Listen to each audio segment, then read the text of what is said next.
Hello मित्रों, आप सभी का हमारे YouTube channel study on track पर हार्दिक स्वागत है। आज हम आप लोगों के समक्ष फिर से एडुटेरिया के करंट अफेयर्स को लेकर प्रस्तुत हुए हैं। अर्धवार्षिकी 2023 एडुटेरिया अर्धवार्षिकी 2023 को लेकर प्रस्तुत हुए हैं, जो कि आपके BPSC, all state exam, Bihar शिक्षक, दरोगा, पुलिस, एसएससी एवं अन्य सभी प्रतियोगी परीक्षाओं के लिए उपयोगी है। जैसा कि हमने अपने पिछले वीडियो में आपके साथ जून और अप्रैल माह के राष्ट्रीय घटनाक्रम को किया था, आज हम लोग देखते हैं अप्रैल महीने से हम लोग इस घटनाक्रम को फिर से देखते हैं। ठीक है, राष्ट्रीय घटनाक्रम को देख रहे हैं। ये आपका राष्ट्रीय घटनाक्रम है। ठीक, इसके बाद में हम अंतरराष्ट्रीय घटनाक्रम के भी वीडियो आपके समक्ष लेकर प्रस्तुत होंगे, साथ ही साथ जो भी साइंस का बच रहा है, और फिर इसके बाद में आपके कुछ इंपॉर्टेंट पॉइंट्स, इसके बाद में करंट अफेयर से रिलेटेड, फिर इसके बाद में हम एडुटेरिया के ही प्रैक्टिस सेट आपके समक्ष लेकर प्रस्तुत होंगे। बिहार शिक्षक भर्ती की तैयारी करने वाले स्टूडेंटों के एग्जाम के पहले एक हफ्ते पहले हम सब कुछ समाप्त कर देंगे। ठीक है, आप हमारे चैनल के साथ इसी तरह जुड़े रहिए। चलिए शुरू करते हैं, देखते हैं अप्रैल महीने का कि हाल ही में राष्ट्रीय डेयरी अनुसंधान संस्थान करनाल, ठीक है, ने भारत में पहली बार गाय की देसी नस्ल गिर का क्लोन बछड़ा तैयार किया, जिसका नाम गंगा है। यह गाय प्रतिदिन 15 लीटर दूध का उत्पादन करती है। तो आपसे देखिए, यहां से एक प्रश्न पूछा जा सकता है, अगर पूछेगा तो, कि जो अभी हाल ही में देसी नस्ल गिर है, जो क्लोन बछड़ा तैयार किया गया है, उसका नाम क्या है। ठीक है, यहां से ये पूछा जा सकता है। चलिए, और लेकिन हाँ, आपसे एक चीज है, यहाँ पे जो जीके का पॉइंट है कि राष्ट्रीय डेयरी अनुसंधान संस्थान कहाँ है, तो करनाल में है। केरल में पहला सौर ऊर्जा संचालित पर्यटन जहाज लॉन्च किया गया है, जिसे सूर्यमसु नाम दिया गया है। इसकी क्षमता 100 यात्रियों को ले जाने की है। प्रधानमंत्री ने असम के गुवाहाटी में पूर्वोत्तर भारत के पहले एम्स का उद्घाटन किया है। ठीक है, तो आपसे पूछा जा सकता है कि भारत के पूर्वोत्तर में पहले एम्स का उद्घाटन कहाँ किया गया, तो आपका असम के गुवाहाटी में किया गया है। अंतरराष्ट्रीय बाजरा वर्ष के उपलक्ष्य में शंघाई सहयोग संगठन देशों के मिलेट्स फूड फेस्टिवल का आयोजन पर्यटन मंत्रालय द्वारा मुंबई में किया गया। ठीक है, वर्ष 2023 में भारत ने एससीओ की अध्यक्षता संभाली है। यह भारत में हुआ, मुंबई में हुआ शंघाई सहयोग संगठन। 15 अप्रैल को डॉक्टर भीमराव अंबेडकर की 132वीं जयंती के अवसर पर तेलंगाना सरकार ने भीमराव अंबेडकर की भारत की सबसे ऊंची कांस्य प्रतिमा का अनावरण किया। यह 125 फीट ऊंची है, जो हैदराबाद में स्थित है। ठीक है, तो अंबेडकर की सबसे ऊंची चोटी 125 फीट की है। यह कहाँ पे स्थापित किया जा रहा है, तेलंगाना में। अखिल भारतीय आयुर्वेद संस्थान ने नई दिल्ली में महिलाओं में संतानोत्पत्ति की अक्षमता पर राष्ट्रीय सम्मेलन सृजना का आयोजन किया। इसका उद्देश्य महिलाओं की इन समस्याओं को दूर करने का प्रयास करना है। ठीक है, गर्मियों में पानी की समस्या से निपटने के लिए जल बजट जारी करने वाला केरल पहला राज्य बन गया। आपसे यहां से पूछा जा सकता है कि जल बजट जारी करने वाला देश का पहला राज्य कौन सा है, तो केरल है। ठीक है, उत्तर प्रदेश सरकार ने 2030 तक सभी सरकारी विभागों में इस्तेमाल होने वाले वाहनों को इलेक्ट्रिक वाहनों में बदलने का लक्ष्य रखा है, और यह देश का पहला ऐसा राज्य है। बाजरा के उत्पादन को बढ़ावा देने के लिए जोधपुर राजस्थान में मिलेट्स महोत्सव का आयोजन किया गया।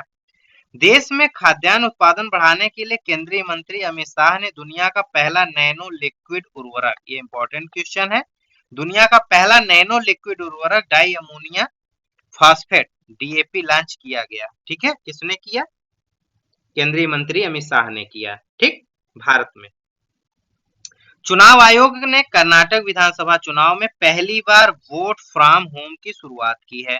तो आपसे पूछा जा सकता है, वोट फ्रॉम होम की शुरुआत किस विधानसभा के अंतर्गत हुआ, या किस राज्य की विधानसभा के अंतर्गत हुआ, या किस राज्य के चुनाव के अंतर्गत हुआ, तो कर्नाटक के अंतर्गत हुआ। ठीक है, भारतीय रिजर्व बैंक की central bank digital currency CBDC को स्वीकार करने वाली रिलायंस जनरल इंश्योरेंस पहली बीमा कंपनी बन गई है। रिलायंस जनरल ने ई-रुपया में प्रीमियम भुगतान के लिए यस बैंक से साझेदारी की है। तो आपसे ये पूछा जा सकता है कि सेंट्रल बैंक डिजिटल करेंसी में पहली बीमा कंपनी कौन सी है, तो रिलायंस जनरल इंश्योरेंस है।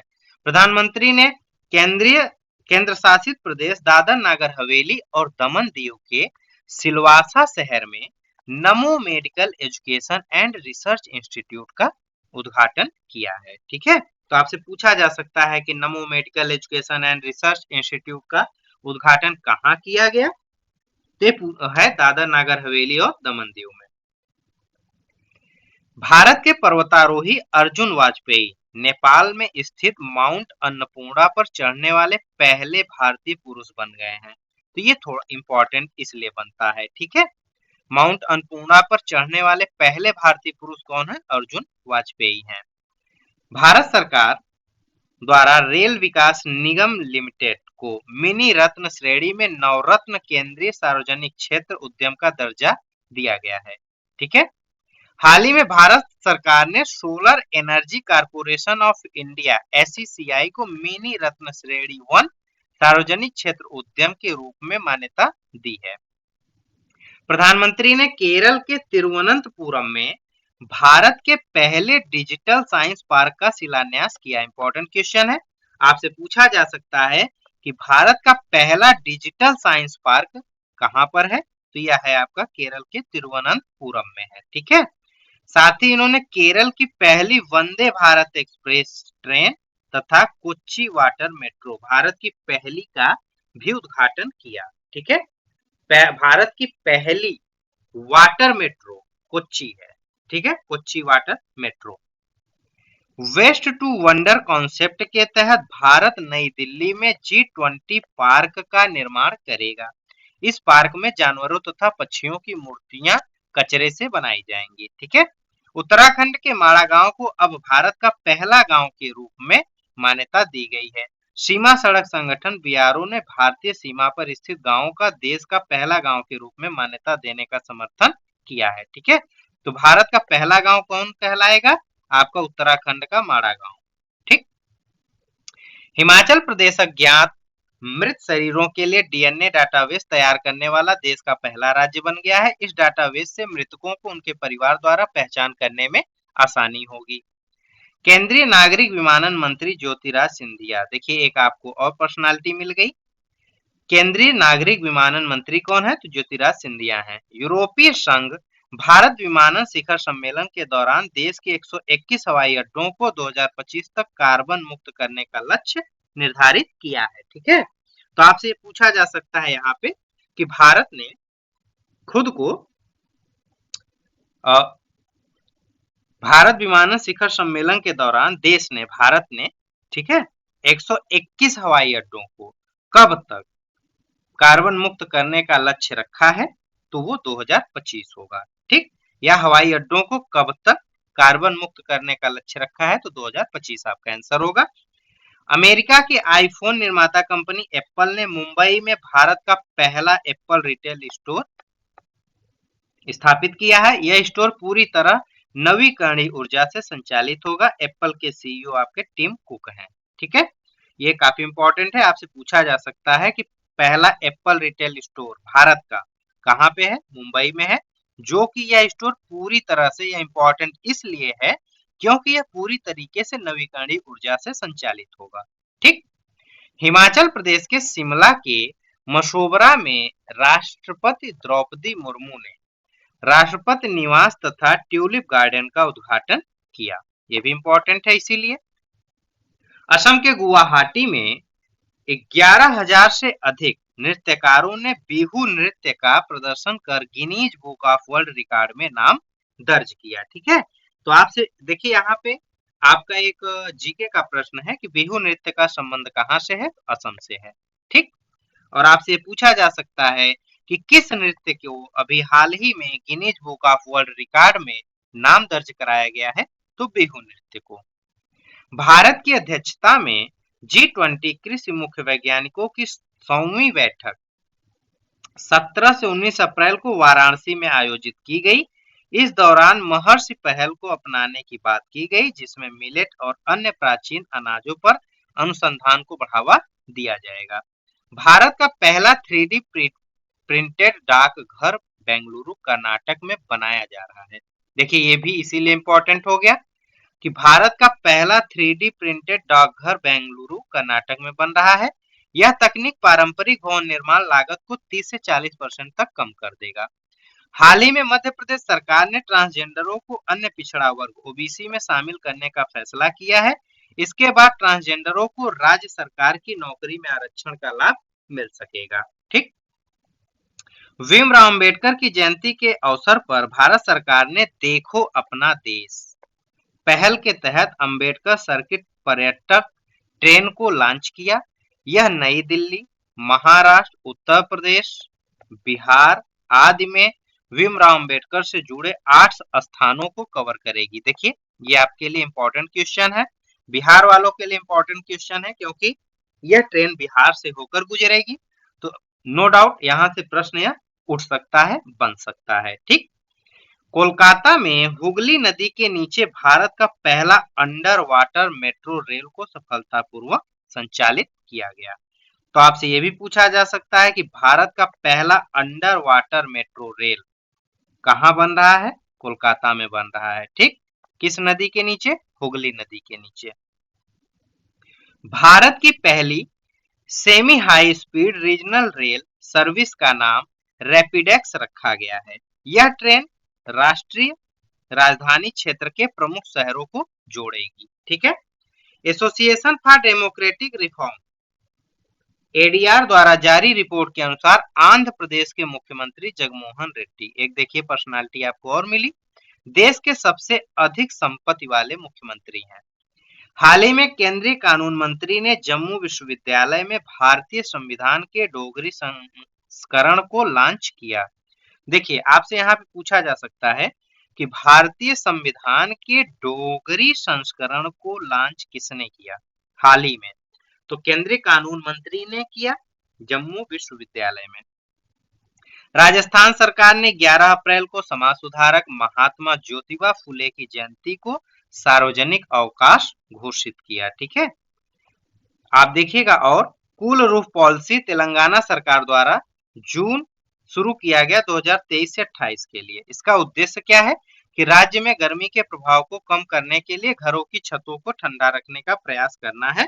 कूल रूफ पॉलिसी तेलंगाना सरकार ने गर्मी को देखते हुए अपने यहाँ यह प्रयास शुरू किया है। ठीक। उत्तर प्रदेश के महाराजगंज में विश्व का पहला एशियाई राजा गिद्ध संरक्षण एवं प्रजनन केंद्र स्थापित किया गया है। इसका उद्देश्य गिद्धों की विलुप्त हो रही प्रजाति को संरक्षित करना है। देखिए काफी इंपॉर्टेंट प्रश्न है, यहाँ से प्रश्न पूछा जा सकता है, नहीं करंट में पूछा जाएगा तो जीके के रूप में पूछा जाएगा कि विश्व का पहला एशियाई राजा गिद्ध संरक्षण एवं प्रजनन केंद्र कहाँ है? तो महाराजगंज में है या उत्तर प्रदेश में है। ठीक। पूर्वोत्तर भारत का सबसे बड़ा बहुउद्देशीय इंडोर स्टेडियम मेघालय के शिलांग में बनाया जा रहा है। ठीक। जिसका नाम जवाहरलाल नेहरू स्टेडियम रखा गया है। इस स्टेडियम में विभिन्न खेलों के लिए सुविधाएं उपलब्ध होंगी। केंद्रीय गृह मंत्री अमित शाह ने अरुणाचल प्रदेश के किवीथू गांव में वाइब्रेंट विलेज प्रोग्राम का शुभारंभ किया। इसकी घोषणा बजट 2022-23 में की गई थी, जिसका उद्देश्य है कि भारत के सीमावर्ती गांव के लोगों के जीवन में सुधार करना। ठीक है। तो वाइब्रेंट विलेज प्रोग्राम का शुभारंभ कहाँ किया गया? अरुणाचल प्रदेश में, या अरुणाचल प्रदेश ऑप्शन नहीं होगा तो आपका किवीथू होगा। ठीक। हाल ही में भारत को 1 जनवरी 2024 से 4 वर्ष के कार्यकाल के लिए संयुक्त राष्ट्र के सांख्यिकी निकाय का सदस्य चुना गया है। यह अंतरराष्ट्रीय सांख्यिकी गतिविधियों का एक निर्णय लेने वाला निकाय है। देखिए जहां पे हमको इंपॉर्टेंट लग रहे हैं क्वेश्चन, वहां पे हम बात कर रहे हैं कि प्रश्न किस तरीके से बनेंगे। कुछ चीजें हैं कि आप अपनी नॉलेज के लिए पढ़ लीजिए, अगर यहाँ से प्रश्न पूछता है तो वह आपके लिए काफी फायदेमंद साबित होगा। ठीक है। हाल ही में चीन ने अरुणाचल प्रदेश के कुछ क्षेत्रों को अपना बताते हुए वहां 11 स्थानों के नाम का परिवर्तन कर दिया। चीन अरुणाचल प्रदेश को तिब्बत का दक्षिणी भाग जंगनान कहता है। ठीक है। देखिए ये आपका इंपॉर्टेंट है। बहुत ही यहाँ से आपसे प्रश्न पूछा जा सकता है कि हाल ही में चीन ने जंगनान शब्द किस राज्य को दिया या किस राज्य के हिस्सों को दिया? तो अरुणाचल प्रदेश को दिया। ठीक है, इसे जंगनान, चीन जंगनान किसे कहता है? तो वह आपके तिब्बत के दक्षिणी भाग को जंगनान के नाम से पुकारता है, जंगनान कहता है। ठीक, चीन की आप गतिविधियां देख ही रहे हैं, वो भारत की तरफ अनैतिक गतिविधियां अपनी लगातार बढ़ा रहा है। फिलहाल देखते हैं कब सुधरेगा। पर्यटन विभाग और कला संस्कृति विभाग द्वारा 15 से 16 अप्रैल को बिहार के गोपालगंज में थावे फेस्टिवल का आयोजन किया गया। ठीक है, तो आपसे यहाँ से पूछा जा सकता है, देखिए बिहार के लिए तो ऐसे ही इंपॉर्टेंट हो गया कि बिहार थावे फेस्टिवल, ठीक है, थावे फेस्टिवल का आयोजन कहाँ किया गया? तो बिहार में किया गया। बिहार ऑप्शन में नहीं है तो आपसे पूछा दिया जा सकता है गोपालगंज दिया जा सकता है, या फिर और भी ऑप्शन दिए जा सकते हैं, अदर जिलों के ऑप्शन दिए जा सकते हैं। तो आप जानिएगा कि गोपालगंज के बिहार के गोपालगंज में हुआ। किसने कराया था इस आयोजन को? तो आपके पर्यटन विभाग और कला संस्कृति विभाग ने कराया था। ठीक है, राष्ट्रपति द्रौपदी मुर्मू ने असम के काजीरंगा राष्ट्रीय उद्यान में गज उत्सव 2023 का उद्घाटन किया। इसका उद्देश्य भारत के राष्ट्रीय विरासत पशु हाथी का संरक्षण करना है। ठीक है, तो आपसे ये पूछा जा सकता है प्रश्न में कि गज उत्सव 2023 का उद्घाटन किसने किया? तो राष्ट्रपति द्रौपदी मुर्मू जी ने किया। गज उत्सव 2023 कहाँ मनाया गया? असम में मनाया गया। गज उत्सव 2023 कहाँ मनाया गया? काजीरंगा राष्ट्रीय उद्यान में मनाया गया। काजीरंगा राष्ट्रीय उद्यान जीके का प्रश्न कहाँ है? तो आपका असम में है। इसका उद्देश्य क्या है? गज उत्सव 2023 का उद्देश्य क्या है? तो इसका उद्देश्य है कि राष्ट्रीय विरासत पशु हाथी का संरक्षण करना है। अभी हाल ही में भारत के राष्ट्रीय विरासत पशु हाथी के संरक्षण के लिए किस उत्सव को मनाया गया? गज उत्सव को मनाया गया। तो इस तरीके से प्रश्न आपके पूछे जा सकते हैं। ठीक है, तो चलिए मित्रों, बाकी हम मार्च के राष्ट्रीय घटनाक्रम को आपसे अगले वीडियो में डिस्कस करेंगे। हमारे अगर वीडियो पसंद आई है तो वीडियो को लाइक करें। जो लोग पहली बार वीडियो पे विजिट किए हैं वीडियो को सब्सक्राइब करें, साथ ही साथ ज्यादा से ज्यादा लोगों के साथ शेयर करें, और हाँ, बेल आइकन को ऑन करना ना भूलें ताकि हमारे वीडियो की नोटिफिकेशन आपको मिलती रहे। और अगर आप हमारे टेलीग्राम ग्रुप से जुड़ना चाहते हैं, टेलीग्राम चैनल से जुड़ना चाहते हैं, तो आप स्टडी ऑन ट्रैक हमारे टेलीग्राम चैनल से आप जुड़ सकते हैं। ठीक, जहां पे आपको इसकी पीडीएफ प्रोवाइड कराई जाएगी। Okay, thank you.